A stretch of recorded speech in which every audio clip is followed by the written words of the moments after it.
వచ్చినటువంటి కథ ఏదైతే ఉందో అది దుర్గా సప్తశతి. దాన్నే దేవీ మహాత్మ్యము అని కూడా అంటూ ఉంటాం. ఈ దుర్గా సప్తశతిని కేవల శ్లోకాలుగానే భావించకుండా మహామంత్రాలుగా భావన చేస్తూ ఎంతో కాలంగా ఎంతో మంది అమ్మవారిని ఉపాసిస్తూ చండీ అమ్మవారిని ఉపాసన చేస్తూ సత్ఫలితాలను పొందుతూ ఉన్నారన్నమాట. అమ్మవారిని ఆత్మవిద్యగా మనం స్థుతిస్తూ ఉంటాం. చండీపర దేవత. చండీ ఎందుకు చేయాలంటే కలవు చండీ వినాయకం. కలియుగంలో మనిషి ఏదైనా తన యొక్క కార్యం సిద్ధించుకోవడానికి అమ్మవారి ఆరాధన కానీ గణపతి ఆరాధన కానీ చేయమంటూ ఉంటారు. ఆ అమ్మవారి ఆరాధనలో విశిష్టమైనటువంటిది ఈ చండీ అనమాట. ఎందుకు ప్రత్యేకంగా చండీ, ఎందుకు కార్యసిద్ధి కోసం ఎందుకు చేయాలంటే అమ్మవారు అసలు ఏమిటి, అమ్మవారి స్వరూపం ఎక్కడి నుంచి వచ్చిందయా అని చెప్పి మనం వెళ్ళి చూస్తే సింపుల్గా మనకి తొందరగా అర్థమయ్యే విషయం లలితా సహస్రనామంలోని చండీలోని చెప్తూ ఉంటారు.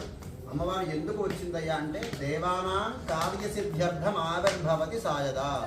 ఎందుకు వచ్చిందయ్యా అమ్మవారు, ఎందుకు ఉద్భవించింది? ఉద్భవించడానికి గల కారణం ఏమిటయ్యా అంటే దేవతల యొక్క కార్య సాధన చేయడానికి వచ్చింది. దేవతల యొక్క కార్యం సాధించి దేవతలకి మంచి చేసి తద్వారా సమస్త లోకానికి కూడా మంచి చేయడానికి అమ్మవారు ఉద్భవించింది. కాబట్టి ఆ దేవతా కార్య సిద్ధి కోసం ఉద్భవించింది. కాబట్టి అమ్మవారు మనుష్యుల కార్యాన్ని కూడా సిద్ధింపజేస్తుంది. అందుచేత అమ్మవారిని ఆరాధన చేయాలి.